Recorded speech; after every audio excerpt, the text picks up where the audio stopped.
Isang lalaki naman ang inaresto dahil sa panunutok ng baril at pagnanakaw sa isang tindahan sa Marikina. Aminado ang suspect sa pagnanakaw na nagawa lang daw niya dala ng pangangailangan. May unang balita, si EJ Gomez. Balik selda ang 26 anyos na lalaking ito dahil sa umano'y panunutok ng baril at pagnanakaw sa Marikina City. Ayon sa pulisya, nagpanggap ang suspect na customer sa isang tindahan ng fried chicken sa barangay Tumana pasado alas 3 ng hapon noong Lunes.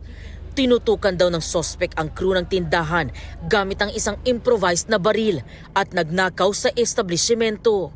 Nang matapos na itong maka-order, agad itong bumunot ng isang improvised firearm na isang pen gun at itinutok niya itong sa ating biktima at sinabi na magsisigaw at ibigay sa kanya ang lahat ng pera kasama ang kanyang cellphone at persahang pinapasok sa CR at binantaan na puputukan siya nito kapag hindi sumunod sa mga sinabi ng suspect. Kwento ng isang saksi, nakita niya ang suspect na lumabas at tumakbo palayo sa tindahan. Nang humingi ng saklolo ang 25 anyos na biktima, mga residente raw sa lugar ang humabol sa suspect. Nakita po namin na tumatakbo yung lalaki galing dyan sa loob. Bali, umabol din po talaga yung babae, tapos iyak ng iyak. Talagang gusto din niya makuha kasi yung siguro yung cellphone saka yung pera ng benta ng nila, store. Sa video, kitang na-corner ang suspect na nagtago sa ilalim ng sasakyan.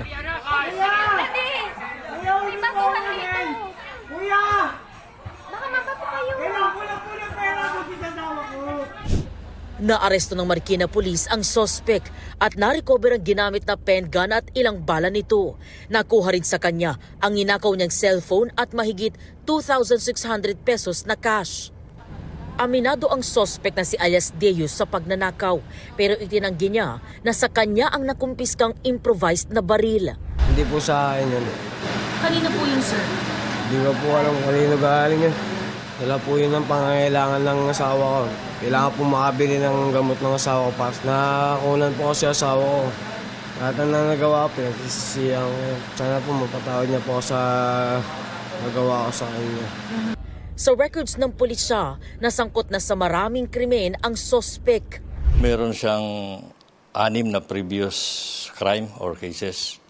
4 na robbery, then mayroong sa violation ng RA 10591 sa Comprehensive Firearms and Ammunition Regulation Act at mayroon pang illegal possession of bladed, pointed or blunt weapons. Sasampahan siya ng panibagong reklamong robbery with violence against or intimidation of persons at paglabag sa Republic Act 10591 o Comprehensive Firearms and Ammunition Regulation Act. Ito ang unang balita. EJ Gomez para sa GMA Integrated News. Gusto mo bang mauna sa mga balita? Mag-subscribe na sa GMA Integrated News sa YouTube at tumutok sa unang balita.